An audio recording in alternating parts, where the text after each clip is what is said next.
Political, 9/12, and Tea Party groups. You have played a historic role, and you will continue to be a powerful, powerful force of freedom. But this is a new era, and since no one else will, I will call for the beginning of the Third Great Awakening. The first preceded the revolution and set Americans free, but not all. Then came the Second Great Awakening, which set the slaves free. The third shall do the same to a new and growing global pharaoh state. I'm just a regular person just like you. I am a dad and a citizen. But I echo the words of William Travis at the Alamo. Come to the aid of liberty with all dispatch. Come to her aid, and let your weapons this time be the truth, compassion, honor, courage, and a firm reliance on divine providence. I started to say, before Obama was even a nominee, that the unsinkable White Star liner that has always been America has hit an iceberg. And as with all icebergs, the real danger was still just below the surface, as was the damage to our beloved vessel, our country. Our last few captains have either been in denial or in league with a competing ship line, as they have been urging the passengers, go back to the gaming tables, go back to the bars, or go back to bed. We've got it, we've got it. That's why I've asked you on this program over and over again, begin to build lifeboats for others, and do not allow hate or anger to build towards the crew or to your fellow passengers who have mocked, marred, or tried to obstruct your efforts. I told you that there would come a time when the water would begin to come up, it would begin to rise, and the ship would begin to list or rise up out of the water, and that's when people would rush to the lifeboats in panic, and the crew would say, no, no, don't go there. And you would have to say, please get into the boat.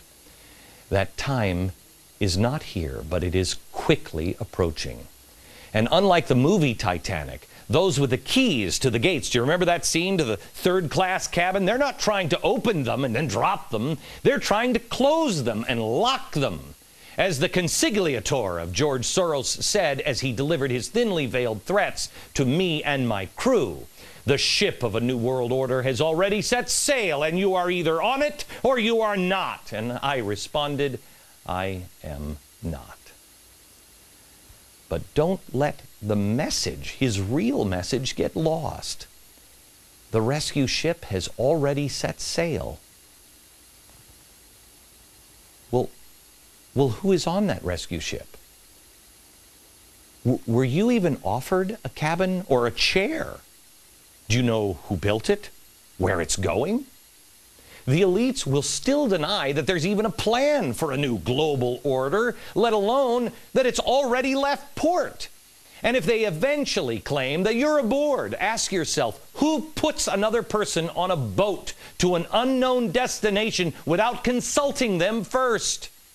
You would think that those who just can't see past the slavery of colonial America would be able to recognize their current role as either slave master, slave trader, or a slave.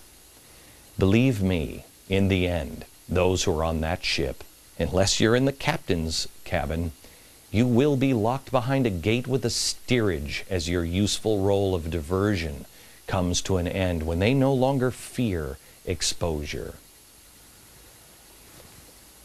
We as friends, we as family, as neighbors and Americans, we must man our posts with malice towards none and help guide those who will otherwise be lost behind the gates of so-called security, and chart a different course, using the light of freedom and liberty as our pole star.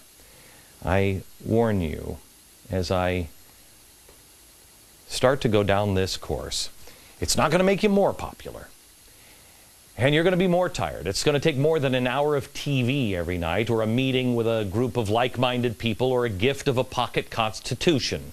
Inflationary pressures on food and fuel, they are going to make your life and your neighbors' lives much more complicated in the coming months. And they will serve as a powerful distraction in your life. That's why you must prepare now for the road ahead. More in a second.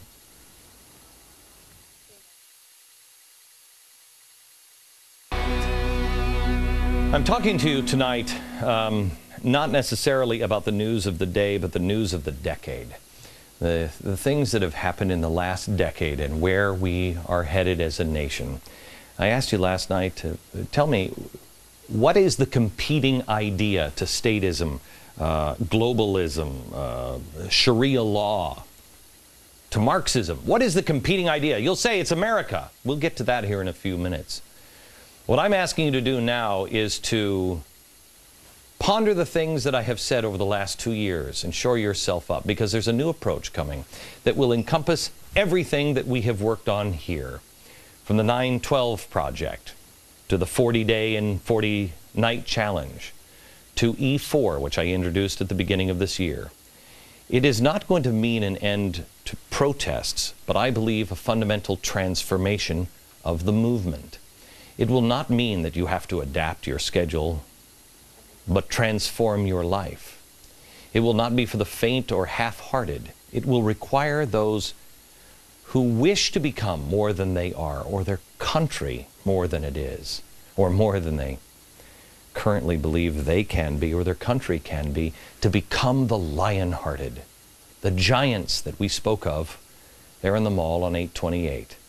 Those who have already started this journey towards greatness and true liberty, those who now walk the path to the bright side of history, those who hear the clarion call will center themselves in the values and the principles that built this country, but will feel pushed now to the edge of their comfort zone and pushed to the edge of society by those masquerading as centrists. You must be ready. I ask you tonight to double your efforts on E4, to know who it is you really serve, E1, enlightenment, to know history, E2, and the power of the individual, because the last one is entrepreneurship, to create something positive. I'm about to call on you. The country doesn't need any more followers, it needs leadership. Will you lead?